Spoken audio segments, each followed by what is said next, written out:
Euh, Madame, mademoiselle, monsieur, je reviens vers vous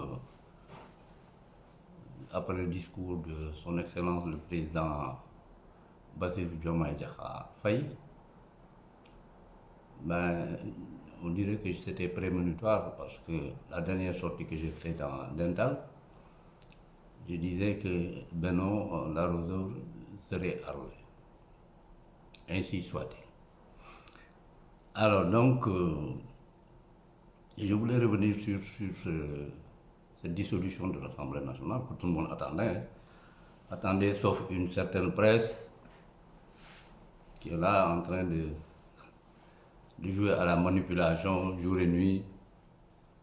Certains, parce qu'ils sont dans l'autre camp, dans le camp des perdants, les autres parce qu'ils ont un contentieux, soi-disant contentieux avec l'État, ils veulent faire un chantage, vous nous exigez l'impôt et nous, on vous cloue au pilori. Bon. Nous avons l'habitude au Sénégal. Le deuxième mandat de Macky a été caractérisé par cette façon de faire. Cette personne a tout fait pour que les autorités au pouvoir n'arrivent pas à ce niveau de responsabilité. Malgré tout cela, Dieu en a décidé autrement. Alors, moi, je signe avec les deux mains. Parce que d'abord, cette soi-disant majorité-là, elle n'était ni légale ni légitime. Si on fait un fact-checking sur la légalité c'est quoi? Vous pensez que la légalité c'est uniquement quand on a le maximum? Non. Il faut aussi que les conditions dans lesquelles cette majorité-là a été mise en place soient conformes au droit. Ce n'était pas le cas. Tout le monde le sait. Il y a eu des manipulations, n'importe quoi, des bourrages d'urnes, consorts, parce qu'ils se disaient qu'ils étaient à 74 députés et qu'il fallait qu'ils arrivent à 80, à 81 ou 80. Ils étaient à 80, un membre de l'opposition, M. Pape Diop, a rejoint le qui de Benoît Bokoyaka.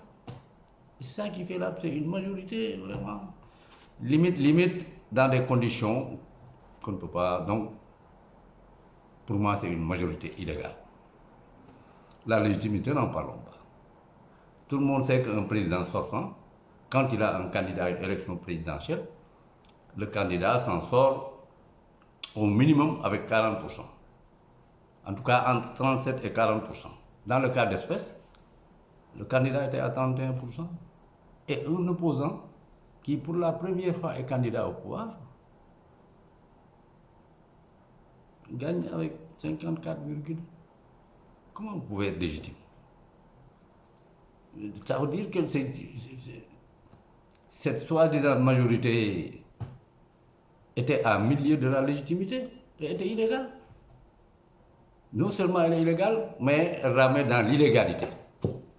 Et vous voulez que les gens travaillent avec ces gens-là pour arriver à quelque chose. Ce n'est pas possible. Je suis désolé, le président a parfaitement raison. D'ailleurs, la sélection, je sais, on a écouté les gens de Benoît Bokoyaka qui étaient en train de rechigner. Parce que la sélection n'était pas basée sur la compétence des consorts, mais sur la docilité et le vote aveugle. C'était uniquement des gens qui, sauf à mettre de l'autre côté les insulteurs. Et vous pensez qu'une assemblée nationale comme ça, on peut gouverner un pays avec une assemblée comme ça? C'est pas possible. Bon, ah. Et la preuve de ce que je suis en train de vous dire, c'est que cette majorité-là, vous verrez rarement ceux qui interviennent peuvent tenir dans les doigts d'une seule main. D'accord? Maître Youm, Farba,